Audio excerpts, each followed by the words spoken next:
The abortion situation is a very, very significant one of the most significant things happening on the American scene today.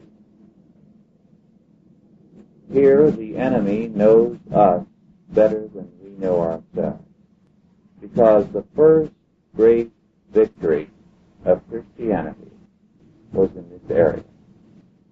When Christianity moved out into the Roman Empire, abortion and child abandonment were no sins. The state could say, if there was a drop in the birth rate, it is illegal to have an abortion. Or the state had the right to require an abortion. In Plato's Republic, Plato goes so far as to say that any unlicensed birth should be aborted, and the parents severely punished. This sort of thing is again being proposed. The only right in the situation was that of the state and sometimes of the husband, but basically of the state. It was not a sin. It could be legal or illegal depending upon the will of the state. And the same was true of children. If you couldn't abort the child, you took and abandoned it. You took it along the river and threw it there. And this was routine. Now, the thing the Christians did immediately was to begin to pick up these children. And many of them came from the best families. After all, the welfare families weren't interested in getting rid of their babies. They were making as good living then as they are now out of welfare. And they reared these children as Christians. One reason why they did it was because, of course, these children were also picked up by people who would rear them to be male and female prostitutes. So it was an urgent matter with these Christians who often severely taxed their resources to get out there continually and pick up these children before these scavengers got to them. And then second, to make a stand against abortion as murder. And this was one of the earliest and most eloquent testimonies against the Roman Empire. Life is a gift of God, and no man can take life, anyone else's or his life, apart from the will of God. And how do we know the will of God? God says only He can take life, and God provides that life can be taken according to His will through the state for specified crimes, for murder, for kidnapping, for rape, for several other things.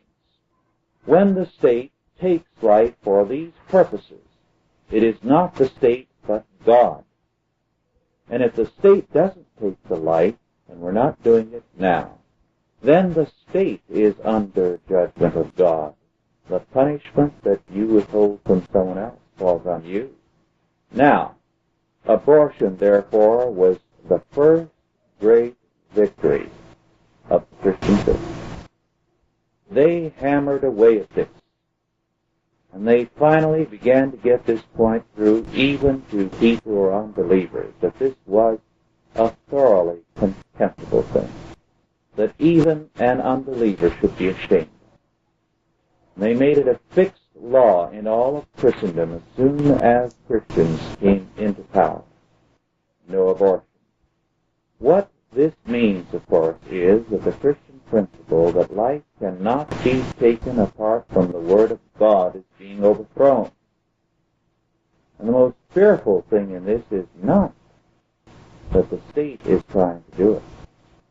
Because we know the state today, every state, is basically non-Christian or anti-Christian. But that the church is not as vocal as it should be. If this had been tried 40 years ago, every Protestant in the Catholic Assemblyman would be told, don't you set foot in this church if you vote for such a bill. And nothing like that is being said today. There is no statement of absolute excommunication if they favor such a bill. And this bill is just opening the door to make the state again the absolute Lord of life. And if the state can say that an unborn child can be killed by its permission, it can say that anyone can be killed according to its wishes. The issue is being disguised in the debate. It's called therapeutic, and all kinds of names are given to us to hide it. The basic thing is to give the state control. One of the first things the Soviet Union did was to make abortion possible, to open the country wide open to abortion. And then, of course, when they had lowered the birth rate too dangerously, then they dropped it entirely and made it very difficult to get, because now they wanted men for the factories and for the army. In other words, life and death are completely a matter of state will. And this is the purpose.